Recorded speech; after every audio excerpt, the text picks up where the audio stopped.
Have you ever felt a whisper of doubt, a quiet voice inside that says, "I'm just not good enough"? We all have. Hmm. It's the voice that tells us our talents are fixed. Our intelligence is a ceiling we can't break through. For centuries, we've been conditioned to believe in a fundamental lie that a person is either born with a gift or they aren't. We are taught to worship the effortless genius, the person who seems to succeed without trying. But what if that very belief is what holds us back from our true potential? What if the most profound gifts are not given, but forged? Let's explore this. Imagine you are learning a new, complex skill, say playing a musical instrument, a sport, or even a new language. After a week, you're clumsy, you make mistakes. The first clumsy chords on a guitar sound like a catastrophe.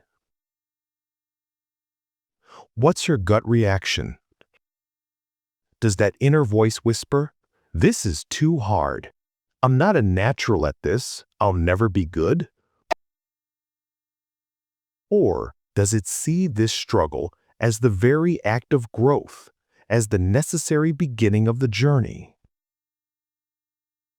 Which one decides whether you put the instrument down forever or whether you pick it up again tomorrow? Consider this. When someone offers you constructive criticism, what does it feel like? Is it a personal attack? A wound to your pride? Do you hear it as a judgment on who you are, a validation of your shortcomings? Or do you perceive it as a gift, a clear, detailed map that reveals exactly where you need to improve? The sting of a critical word for one is a wound. For the other, it's a surgical tool to improve. The difference is not in the words spoken, but in the story you tell yourself about their meaning. And what about the success of others? Do you see their triumphs as a threat? As if their victory somehow diminishes your own worth in some cosmic zero-sum game of talent? A fixed mindset sees the world as a competition with a finite amount of success.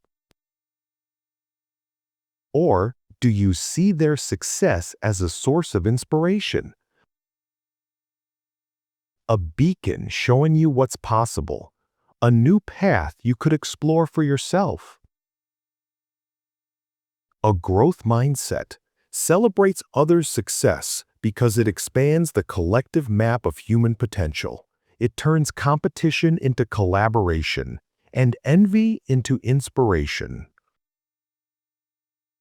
These two mindsets are precisely what psychologist Carol Dweck named the fixed mindset and the growth mindset. The fixed mindset operates from the belief that our qualities, intelligence, talent, even our personality are static. It sees challenges as threats, feedback as judgment, and effort as a sign of weakness.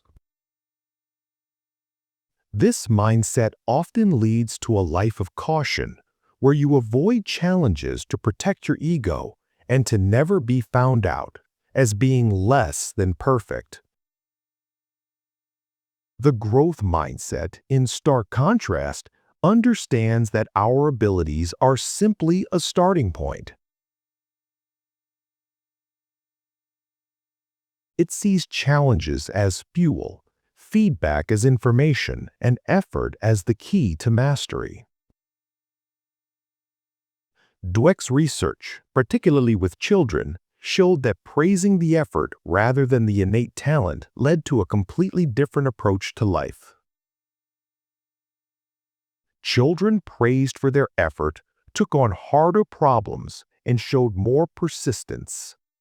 They understood that the most profound change happens not at the destination, but in the struggle along the way. Effort isn't a sign of deficiency. It's the engine of growth. It is the conscious choice to see life as an endless journey of discovery and transformation. Your life isn't a test. You either pass or fail.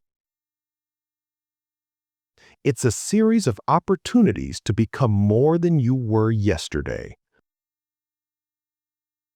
The power of a growth mindset isn't that you start at the finish line, but that you start at all, knowing that every step is a step towards becoming more.